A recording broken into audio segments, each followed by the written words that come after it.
Welcome to talk about dopamine today. We will learn how our dopamine system is disrupted by external factors, how it destroys our lives, and of course we will look for solutions to this. Because when the level of our dopamine system is disrupted, focus problems begin to occur. We start to postpone and even give up on the things you do or should do. So what is dopamine? Why is it ruining our lives?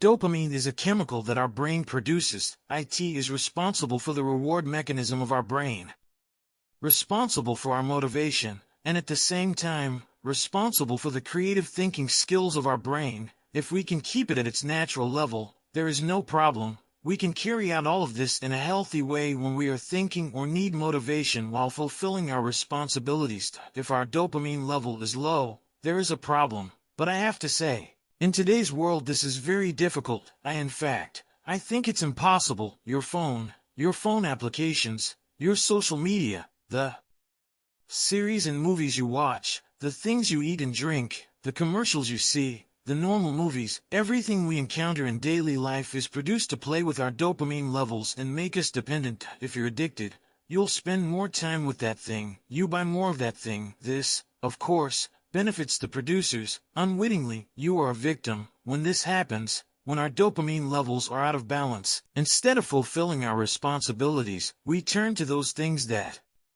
provide us with temporary satisfaction. For example, scrolling down for hours on Instagram instead of studying, playing video games for hours instead of sitting at the computer and starting a project. When our brain is faced with such options, it prefers the easy one. Because yes, they are both going to release dopamine. One is harder and one is choosing the easy one. The easy one doesn't help us. You see, he prefers to sit on the bed and watch TikTok instead of doing something useful. Let me explain in more detail.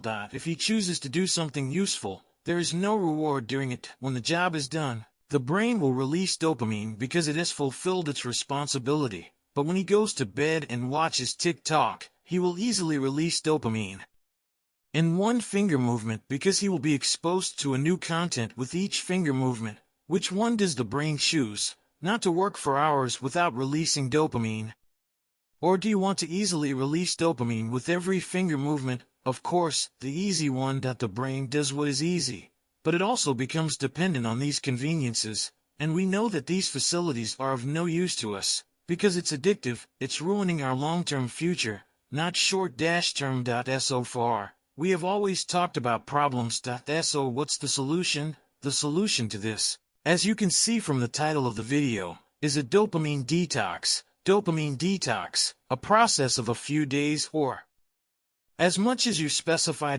So what are we going to do in this process? Remember what I said at the beginning of the video. If our dopamine levels are high, there is also a problem. If it's low, there's a problem. We try to bring it to its natural level in this process. When it reaches a healthy level, focus problems will begin to be solved. You will no longer feel a sense of emptiness while fulfilling your responsibilities. You will not choose conveniences. Now that you have fulfilled your responsibilities, your life will gradually begin to move in a positive direction. Perhaps the salvation of your life will come through the dopamine detox. So let's move on to the steps to achieve it. Step 1 is to keep your phone's screen time under control. This is a feature that is on almost every phone that goes exactly through the screen. It allows you to limit how much time you spend on your phone's screen in this time.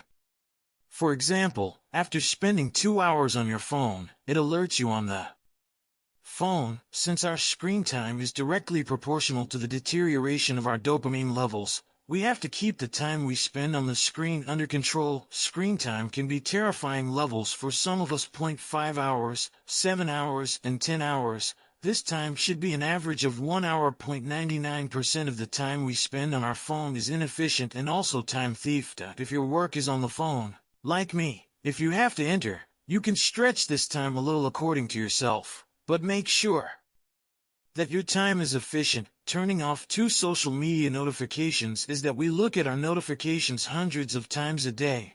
Just as we look at our phone hundreds of times a day, notifications that come to our phone, a comment on our message photo, a like, any notification releases dopamine to us. But have you noticed addictive sexes in these little dopamines? Although there is no longer a notification sound, I started to open the phone and check if you have a notification. This is the biggest indicator that you are addicted or have started to become addicted, as a result of which you turn off your social media notifications to eliminate the addiction along with the anticipation as well as the anticipation. Just like in others, stop doing this damage to your brain as well. Let me add this to this article. Change the location of your social media on your phone.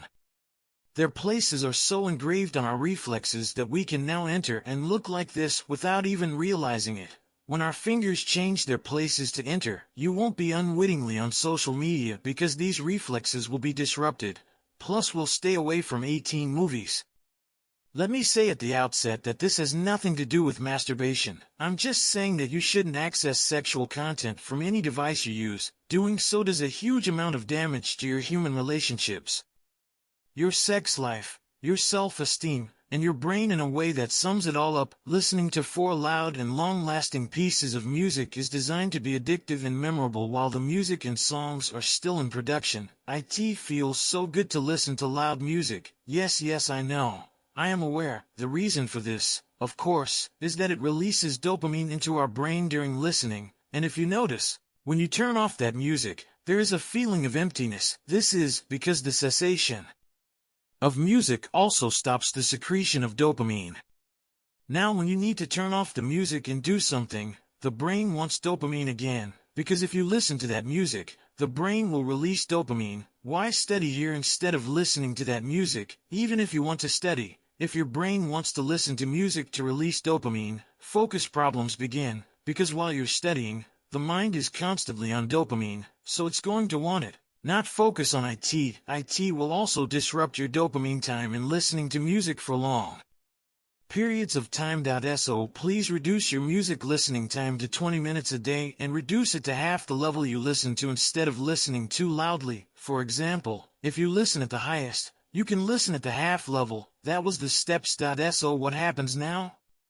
Continue this for a period of 7 days. After these 7 days are over, if I say don't look at social media notifications for an hour a day on the phone, you're not going to do that, because we're all human. Sometimes we can step outside of our discipline and make failures, which our brain and body need as much as we need to succeed. My request to you is this: take control. That was the main purpose of this video you watched. I want you to be aware of how much damage you are doing yourself while you are doing these activities, while you watch hours of series and swipe down for hours on end to take control. And as you realize that you are going to watch 10 episodes of series or scroll down for 3 hours, when you do this, think of what I said and try to end what you are doing immediately. I end this video. You found out that you hurt yourself.